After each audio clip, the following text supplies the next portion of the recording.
जगाच्या कल्याणा संतांच्या विभूती, समर्थ भारताच्या पाठी मोदी शक्ती।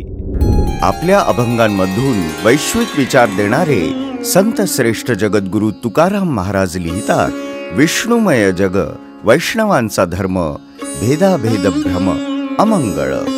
हे सगळे जगच विष्णुमय आहे असे मानणे हाच वैष्णवांचा धर्म, त्यात कोणताही भेद असू नये। संत तुकाराम महाराजांच्या याच उक्तीला अनुसरून माननीय पंतप्रधान नरेंद्र मोदीजींनी सबका साथ सबका विकास या तत्वानुसार समाजातील प्रत्येक घटकाच्या विकासासाठी योजना आखल्या आहेत। डीबीटीच्या माध्यमातून 34 लाख कोटी रुपये इतकी रक्कम थेट लाभार्थ्यांच्या खात्यात जमा झाली आहे। जगद्गुरु तुकाराम महाराजांच्या विचारांवर माननीय पंतप्रधान नरेंद्र मोदीजींचा चाललेला हा प्रवास भारताला विकसित देश म्हणून नावलौकिक मिळवून देणारा आहे।